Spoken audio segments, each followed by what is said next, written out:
नमस्कार, मैं Anushree Bhardwaj सुरागला news channel से आपका स्वागत करती हूँ। आज की प्रमुख खबरें संक्षिप्त में इस प्रकार हैं। कांग्रेस प्रत्याशी युवराज नरेंद्र ने लिया आशीर्वाद, मसूरी में सीजन का तीसरा हिमपात। भाजपा ने रवाना किए LED प्रचार वाहन, सुमित करेंगे मां के अधूरे कार्य पूरे। उत्तराखंड में 24 घंटे में कोरोना के 3727 नए केस आए, 5 लोगों की मौत हो गई, 1270 मरीज ठीक हुए। चटपटी है खरी जिंदगी, मीठी मस्ती भरी जिंदगी, चटखारों से भर जाए सारा अंतर्मन। देवरपन देवरपन देवरपन की aloo bhujia, naughty nuts, moong dal, popcorn chips, rasgulla, malpua and much more, जिसे हर कोई मांगे more. Devarpan snacks, namkeen and sweets, खुशियाँ रखे सदा आपके साथ। उत्तराखंड विधानसभा चुनाव में भाजपा व कांग्रेस द्वारा उम्मीदवारों की पहली सूची जारी करने के बाद राजनीतिक क्षेत्र में सरगर्मी तेज हो गई है। इस बीच भाजपा ने राज्य के सभी 70 विधानसभा क्षेत्रों के लिए LED प्रचार वाहन रवाना किए हैं। संवाददाता मनोज कुमार की रिपोर्ट। ये LED वाहन हमारे 70 की 70 विधानसभाओं में जाएंगे और पिछले 5 वर्षों में जो उत्तराखंड के अंदर केंद्र सरकार के द्वारा जो काम हुए हैं वो कामों को भी जनता के सामने ले जाएंगे, आम जनता के सामने, सामान्य जनता के सामने। और भारतीय जनता पार्टी के शासनकाल में ही उत्तराखंड बना था, अटल बिहारी वाजपेयी जी ने उत्तराखंड बनाया था और माननीय प्रधानमंत्री मोदी जी के नेतृत्व में इसको संवारने का काम हो रहा है। पिछले 5 सालों में 1.5 लाख करोड़ से भी ज़्यादा की योजनाएं उत्तराखंड के लिए स्वीकृत हुई हैं। जो भी काम आज, चाहे हम सड़कों की बात करें, हवाई सेवाओं की बात करें या रेल सेवा की बात करें, स्वास्थ्य सेवाओं की बात करें, हर क्षेत्र में अभूतपूर्व कार्य हुए हैं, किया है, करती है, करेगी, सिर्फ भाजपा करेगी, ये लोगों के बीच में जाकर बताएंगे। उत्तराखंड विधानसभा चुनाव में काशीपुर से कांग्रेस ने राजघराने के युवराज नरेंद्र चंद सिंह को उम्मीदवार बनाया है। नरेंद्र चंद सिंह के पिता केसी सिंह बाबा सांसद रह चुके हैं। पूर्व सांसद बाबा राजनीति का बड़ा नाम है। कांग्रेस की सूची में नाम आने के बाद नरेंद्र चंद सिंह ने सबसे पहले अपने पिता केसी सिंह बाबा और मां रानी मणिमाला सिंह से आशीर्वाद लिया। इसके बाद युवराज नरेंद्र चंद सिंह ने अपनी पत्नी कामाक्षी सिंह के साथ बड़े गुरुद्वारे ननकाना साहिब, मुटेश्वर महादेव मंदिर, बाल सुंदरी मंदिर, नागनाथ मंदिर में मत्था टेका। बाबा बुलंदशाह दरगाह पर जाकर दुआ मांगी। इस अवसर पर उनके साथ पंकज भल्ला, विनय अरोरा, अनुराग गुप्ता, राजीव चौधरी, त्रिलोक अधिकारी आदि रहे। रामनगर में कांग्रेस कार्यालय में ब्लॉक अध्यक्ष देशबंधु रावत के संचालन में आयोजित कार्यक्रम में कांग्रेस के कार्यकारी प्रदेश अध्यक्ष रणजीत सिंह रावत ने भाजपा को छोड़कर आए कई लोगों को कांग्रेस की सदस्यता दिलाई। सदस्यता लेने वालों में कुबेर सिंह बिष्ट, विक्रम भट्ट, रघुविंदर सिंह, भुवन जोशी, महेश मटवाल आदि शामिल रहे। संवाददाता कैलाश सोयाल की रिपोर्ट। ये कांग्रेस की बढ़ती हुई लोकप्रियता का परिचायक है कि लोग भारतीय जनता पार्टी छोड़ करके कांग्रेस का दामन थाम रहे हैं। सैकड़ों लोगों को हम पिछले समय से कांग्रेस में ज्वाइन करा चुके हैं। उसी क्रम में आज भी कुछ लोगों ने जो है कांग्रेस ज्वाइन की है, जो बीजेपी के पदाधिकारी रहे हैं। तो इस बात का द्योतक है कि प्रदेश में कांग्रेस की सरकार आ रही है। 53 सीटों पे कांग्रेस ने लिस्ट जारी कर दी है। एक सीट पे 20 से भी ज़्यादा उम्मीदवारों ने कई जगह उम्मीदवारी कर रखी थी, तो उसमें समय तो लगता है। और जहाँ तक रामनगर का या जो बची हुई 17 सीटें उनका सवाल है, उनमें भी कल शाम तक जो है लिस्ट आने की अपेक्षा। तैयारी की आप बात करेंगे तो मैं कहना चाहूँगा, द्वंद्व को कब तक रोका जाए, युद्ध को कब तक, द्वंद्व को कब तक पाला जाए, युद्ध को कब तक टाला जाए। जो वंशज हैं महाराणा के, फेंकेंगे जहां तक भाला जाए। तो ये जो जुमलेबाजों की, ये हमारे सांप्रदायिक सौहार्द को बिगाड़ने वालों की, महंगाई बढ़ाने वालों की, बेरोजगारी बढ़ाने वालों की सरकार है, हम इनको उखाड़ के ही दम लगे। पर्यटन नगरी मसूरी में सीजन का तीसरा हिमपात होने से पर्यटकों की संख्या बढ़ सकती है। उधर व्यापारियों में भी खुशी देखने को मिल रही है। मसूरी के ऊंचाई वाले क्षेत्र लाल टिब्बा और 4 दुकान में बर्फबारी का आनंद लेने पर्यटक पहुंच रहे हैं।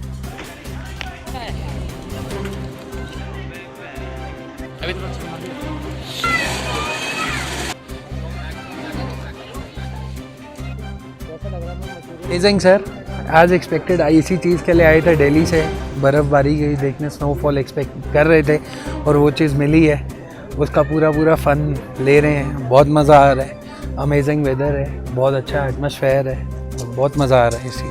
कैसा लग रहा है मैम मसूरी? बहुत अच्छा लग रहा है। हम फर्स्ट टाइम यहाँ पर आए हैं and it's like a dream come true. हमें और कुछ नहीं चाहिए था, हमारे बेटे को भी सिर्फ स्नो ही देखनी थी, तो ये तो वंडर्स हो गया। हल्द्वानी विधानसभा क्षेत्र से कांग्रेस के प्रत्याशी सुमित हृदयेश ने प्रेस वार्ता में कहा कि उनकी मां इंदिरा हृदयेश की प्राथमिकता ISBT थी। राज्य में कांग्रेस की सरकार बनने पर अधूरे विकास कार्यों को पूरा किया जाएगा। संवाददाता दीपक अधिकारी की रिपोर्ट। ये जो चुनाव है ये माता जी की याद को भी समर्पित है और उनके कार्यों को भी समर्पित है, और ये प्रण भी प्रतिज्ञा भी हम लेते हैं कि उनके जो अधूरे कार्य रह गए, जो पीड़ा देते थे, चाहे ISBT की मैं बात करूं, चाहे जू की, चाहे बुरी सड़कों की व्यवस्था की, चाहे पेयजल के संकट की, चाहे गरीब लोगों के साथ जो अन्याय हो रहा था, इन चीज़ों से उन्हें बहुत पीड़ा रही अपने अंतिम वर्षों में।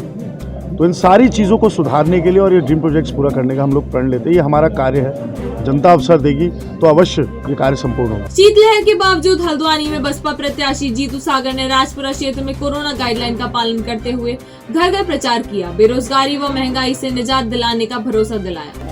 जो अब हम डोर टू डोर यहाँ आए हैं, राजपुरा आए हैं, कुलियालपुरा गए हैं और डमोडोंग गए, वहाँ हमें लोगों का समर्थन भी भरपूर समर्थन भी मिल रहा है और प्यार मिल रहा है, और लोगों ने मन बना रखा है कि जिस तरह से ये महंगाई और बेरोजगारी और सब चीज़ को प्राइवेटाइजेशन करा रहा है, तो इसलिए लोगों ने मन बना लिया है कि अब हल्द्वानी में तीसरा विकल्प होना चाहिए, और तीसरा विकल्प है बहुजन समाज पार्टी। तो लोगों ने अपना मन बना लिया है और यहाँ पर काफ़ी समस्याएं भी लोगों की, क्योंकि ये मलिन बस्तियाँ हैं। मलिन बस्तियों में खाली कागजों में काम होता है, धरातल में काम नहीं होता। तो अब हमने सोचा है कि अपने समाज के लोगों के लिए और जितने भी सर्व समाज के लोग हैं उनके लिए हल्द्वानी में कुछ ऐसा करके जाएं जो लोग हमेशा याद रखें बहुजन समाज पार्टी को। किचा में निर्माणाधीन तेल फैक्ट्री से सप्ताह पूर्व हुई लाखों रुपए की लूट पर पुलिस ने खुलासा कर 6 लोगों को गिरफ्तार किया है। 10 लाख रुपए के लूटे गए सामान को कब्जे में लेने के साथ 2 अवैध तमंचे व 2 जिंदा कारतूस बरामद किए हैं। संवाददाता राजू सहगल की रिपोर्ट। 16 तारीख को ग्राम इंदरपुर में एक लूट की घटना हुई थी। उसमें वादी द्वारा बताया गया कि रात्रि को वो अपना जो इंफ्रास्ट्रक्चर डेवलप हो रहा है तेल मिल का, वहाँ पर ऑफिस में इंदरपुर में वहाँ पर वो लोग रुके हुए थे। तो 3 व्यक्ति आते हैं और वहाँ पर जो ऑलरेडी 3 व्यक्ति इनके थे, काम कर रहे थे, उन तीनों को बंधक बनाकर एक जो ऑफिस है उसमें बंद कर देते हैं और बाहर से इनका जो सामान था, सरिया वगैरह, उसे लेकर वहाँ से निकल जाते हैं। तो इस घटना को दर्ज करके इसमें सीओ साहब के नेतृत्व में थाने के काफ़ी सारे सब इंस्पेक्टर्स की टीम बनाई गई और इसके अलावा SOG टीम को लगाया गया। तो उनके द्वारा काफ़ी एक्टिवली काम करके इसको वर्कआउट किया गया। जब वर्कआउट किया गया तो पता चला कि 3 व्यक्ति जो थे वो आसिफ 2 आसिफ हैं इसमें और उसके साथ तसव्वुर, इन लोगों ने वहाँ जाके घटना को अंजाम दिया और अंदर 3 जो लोग व्यक्ति थे जिन्होंने बंधक बनाया था वो ये तीनों ही थे।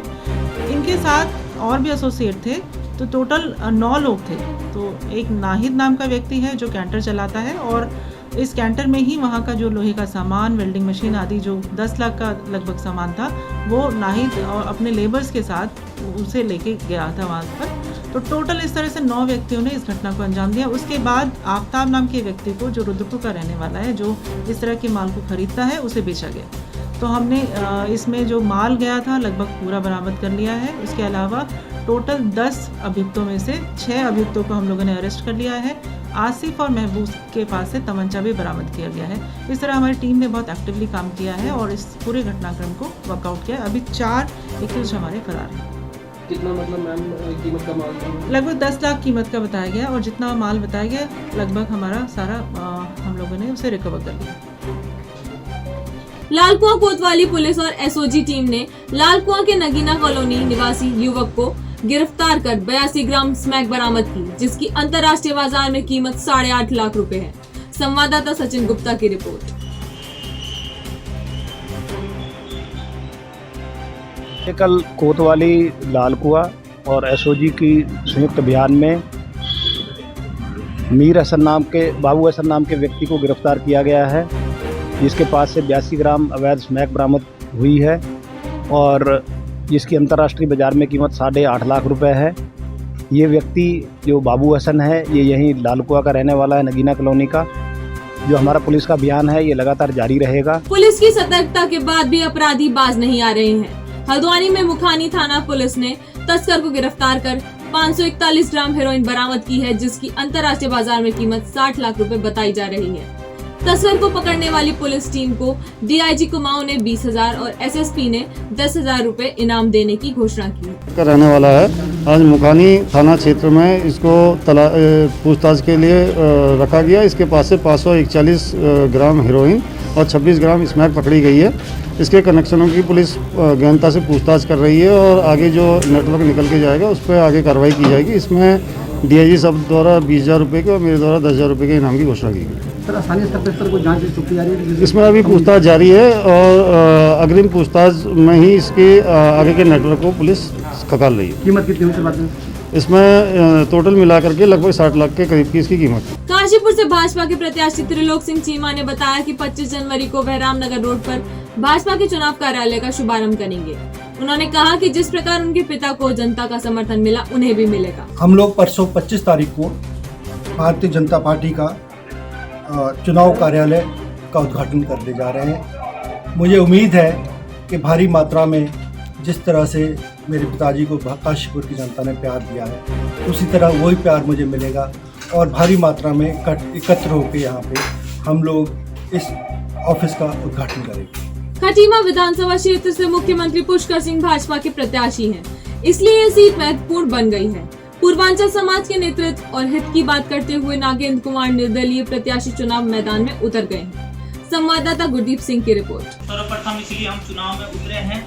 एक बहुत बड़ा पूर्वांचल बाहुल्य क्षेत्र है खटीमा विधानसभा, इसलिए मैं अपने समाज का प्रतिनिधित्व करने के लिए उतरा हूं कि हमारे समाज का भी एक व्यक्ति हो अपने समाज का प्रतिनिधित्व कर सके। और जो चुनावी हमारे मुद्दे, सबसे बड़ा मुद्दा यहाँ जमीन का मुद्दा है, जल भराव की समस्या का मुद्दा है, बेरोजगारी का मुद्दा है और बिजली बिल का सबसे बड़ा मुद्दा, ये हमारे सबसे बड़े मुद्दे होंगे।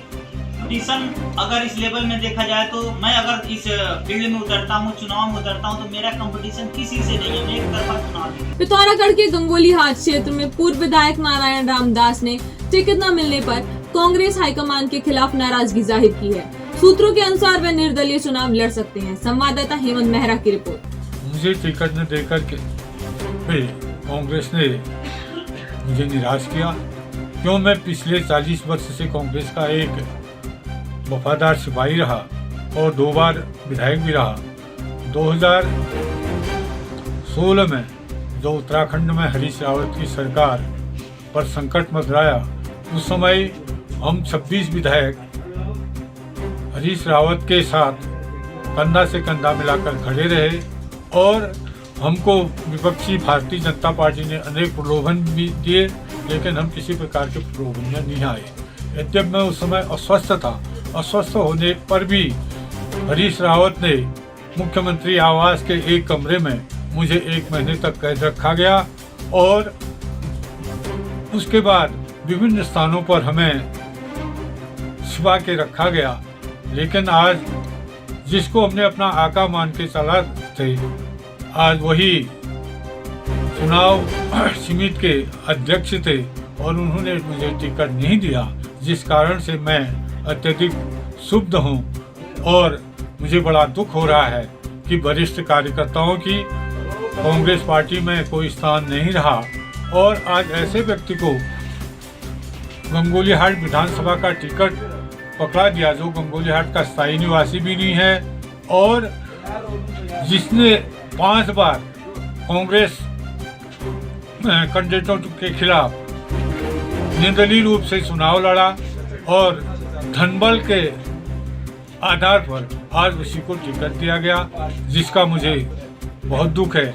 और मैं हाईकमान से भी निवेदन करना चाहूँगा कि इस प्रकार से कांग्रेस इस देश में नहीं चलेगी और कांग्रेस का पतन होने का मुझे बड़ा दुख होता है। आज के लिए बस इतना ही। उत्तराखंड से जुड़ी सभी खबरों को जानने के लिए देखते रहिए सुरागीलाल न्यूज चैनल। धन्यवाद।